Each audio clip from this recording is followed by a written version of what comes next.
They thought they were safe high in the thick canopy, shrouded in jungle, motionless for hours.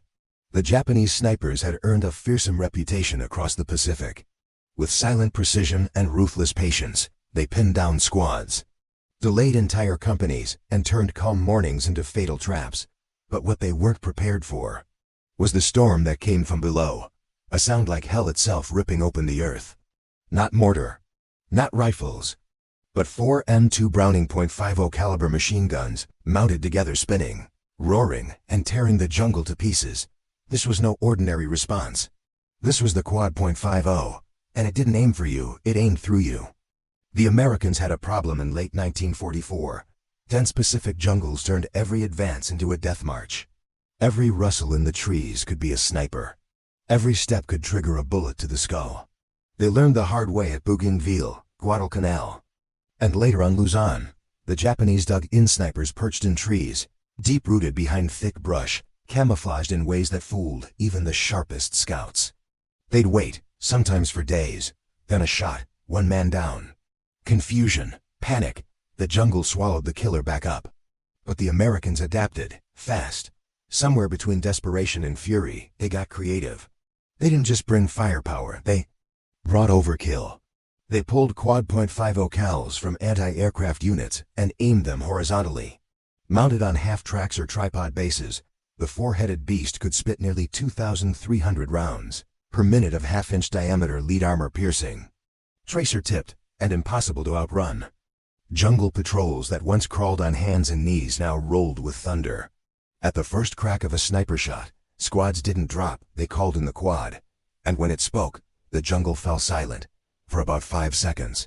Then came the eruption. Trees exploded, limbs shattered, entire trunks disintegrated, foliage ripped into confetti.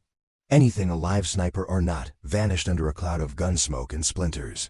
One Japanese officer described it as an artillery barrage from a ghost tank. At first, Japanese commanders refused to believe such a weapon existed. They assumed the damage was from mortar, but survivors whispered otherwise. They spoke of a weapon that didn't target your foxhole, but everything around it.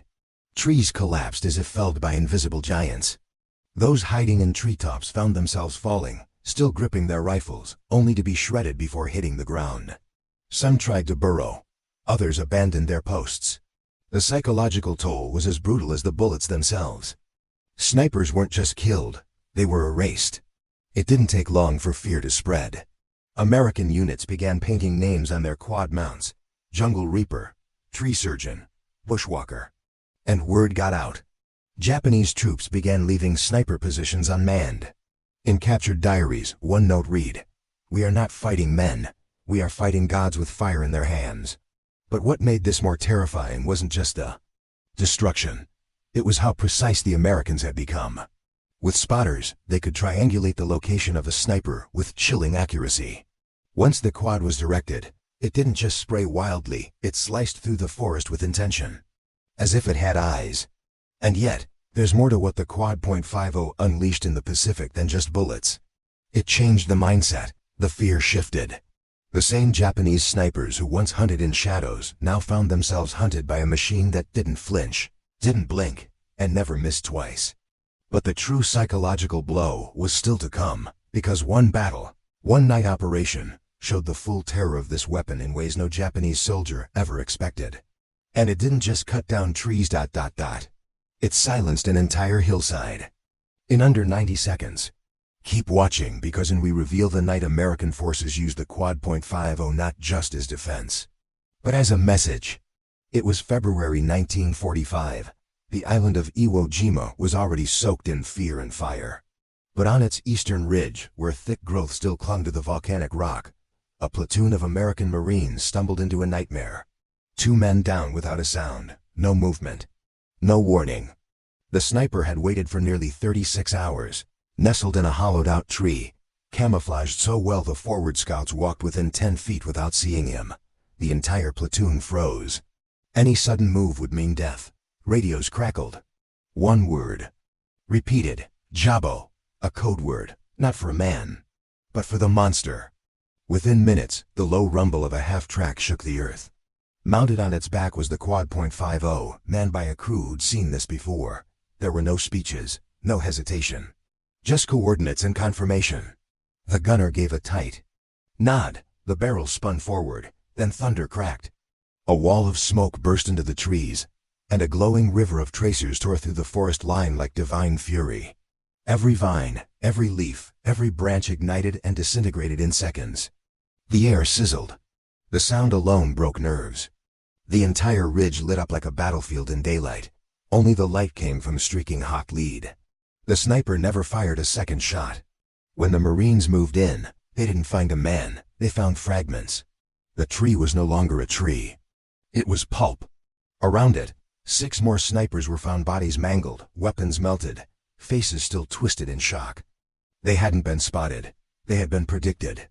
And that made the weapon even more terrifying. From that moment on, the Japanese gave that unit a name, the Tree Burners. Whispers traveled through tunnels, foxholes, and radio static. Orders were issued to avoid heavy brush if American forces were near. Entire sectors were abandoned without resistance, not because of overwhelming numbers, but because of one sound. The 4-barreled growl that meant death was coming faster than you could blink. But the story didn't stop on Iwo Jima. Later, during the Okinawa campaign, American forces used the Quad 50 South in a way that broke the last threads of morale. Under a moonless sky, 3 quads were positioned on a ridge overlooking the Japanese supply route. As expected, a convoy crept through at night on foot, silent, hugging the tree line. American scouts waited, confirmed, and relayed the position. There was no warning. The jungle erupted with glowing ribbons of fire. Trees collapsed like dominoes. Entire squads vanished in blinks. Radios screamed, orders shattered. Survivors ran blindly into the dark, only to be caught in overlapping fields of fire. It was like the trees themselves had turned into guns. And then, silence. Not even birds, not a rustle. Just the smell of scorched bark and burned cloth. That night, an entire Japanese company was erased without a single American casualty. Captured officers later confessed that after Okinawa, the Quad .50 became a ghost story told to fresh troops as a warning. If you hear the teeth of the metal dog, they'd say, you are already dead. That fear was no accident. The Americans knew exactly what they were doing. The Quad wasn't just a weapon, it was a message. Nowhere is safe.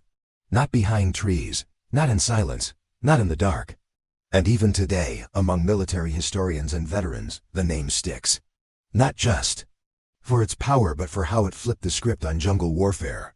Because for the first time in the Pacific, the snipers became the hunted.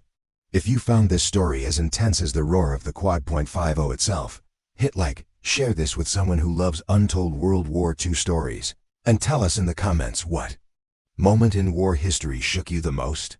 Because we're just getting started.